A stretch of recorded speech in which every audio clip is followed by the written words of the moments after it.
नमस्कार, मैं डॉक्टर कीर्ति वल्लभ सक्ता श्री नागार्जुन साहित्यिक एवं आध्यात्मिक पटल से आज के उपनिषद विचार उपनिषद पर जो दोहा लिखा है, दोहा मैंने विरचित किया है, उसको आप लोगों तक पहुंचाना चाहता हूं। इससे पहले गुरु जी की वंदना करता हूं। गुरुर्ब्रह्मा गुरुर्विष्णु गुरुर्देवो महेश्वरः गुरु साक्षात् परब्रह्म तस्मै श्री गुरवे नमः। अखंडमंडलाकारं व्याप्तं येन चराचरं तत्पदं दर्शितं येन तस्मै श्री गुरवे नमः। तस्मै श्री गुरवे नमः।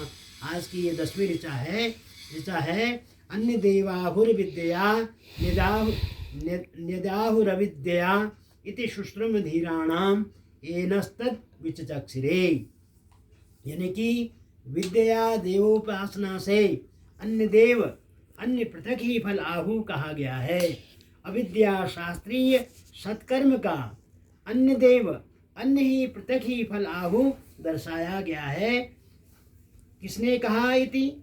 इस प्रकार धीराणाम पूर्वोचार्यों की परंपरा से सुश्रुत हम सुनते आए हैं। पूर्व आचार्यों से उत्तर के विद्वानों जिज्ञासाओं ने इसको सुना। यानी यह कर्म एवं उपासना का यह जो है यह समन्वित अनुष्ठान है। इसलिए मैंने इस पर कुछ दोहे बनाए हैं। वह दोहे इस प्रकार से हैं। कर्म और शुभ ज्ञान का अन्योन्याश्रित भाव, जो रहस्य को जानता प्रभु की ओर दबाव। यानी कि कर्म और शुभ ज्ञान का एक तो कर्म है, हम कैसा कर्म करें? सत्कर्म करें।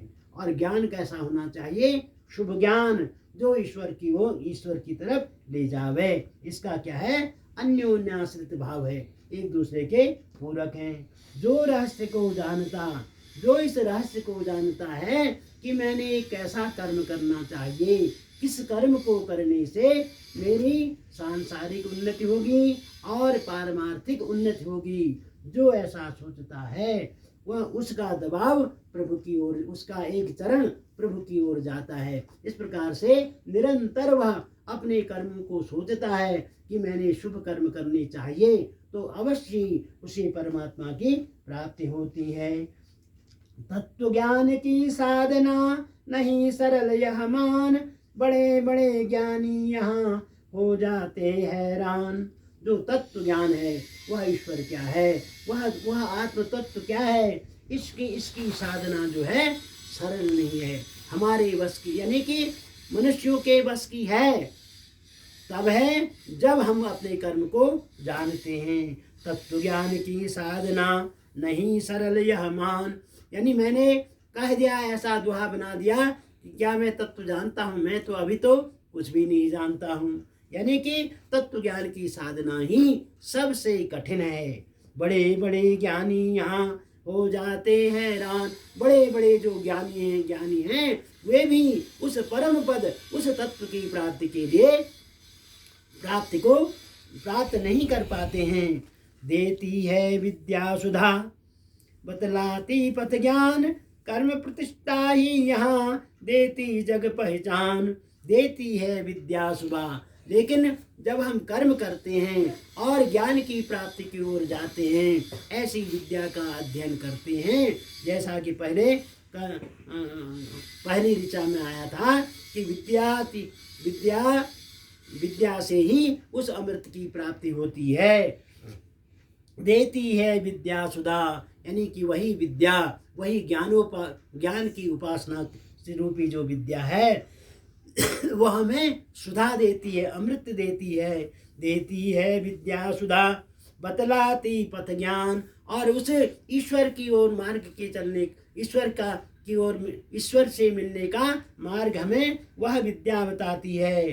कर्म प्रतिष्ठा ही यहाँ देती जग पहचान, और हमारे जो कर्मों की प्रतिष्ठा है, जो हम कर्म करते हैं, कर्मों से जो हमारी प्रतिष्ठा बनती है, हमारे अच्छे कर्मों से जो प्रतिष्ठा हमें मिलती है, वही वह हमें संसार में पहचान बनाती है और परमात्मा से भी हमारी पहचान करवाती है।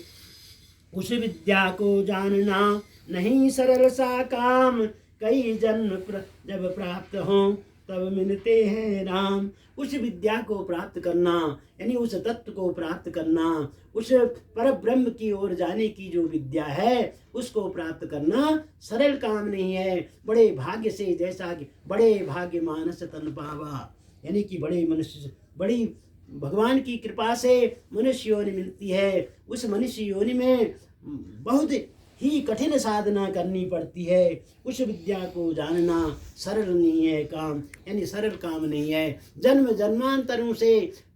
जन्मांतरों के योग से वह विद्या हमें प्राप्त होती है। कई जन्म जब प्राप्त हों तब मिलते हैं राम, यानी राम का मिलना, परमात्मा का मिलना एक जन्म की संसिद्धि नहीं, जन्म जन्मांतरों के योग से उस परमात्मा, उस राम से हमारा मिलन होता है। इस आत्मा का परमात्मा से मिलन होता है। इसलिए प्रत्येक जो जन्म है हमारा, वह जन्म हमारा सुधर जाए, हमारा प्रत्येक जन्म ईश्वरी हो, ईश्वर की ओर जावे, ऐसा हमें प्रयास करना चाहिए। यही उपनिषद विद्या हमको कहती है, यही वेद पुराण, यही हमारी संस्कृति, यही हमारा धर्म हमें सिखाता है। आज के इसी विचार के साथ सर्वे भवन्तु सुखिनः, सर्वे सन्तु निरामया, सर्वे भद्राणि पश्यन्तु, मा कश्चित् दुःखभाग् भवेत्।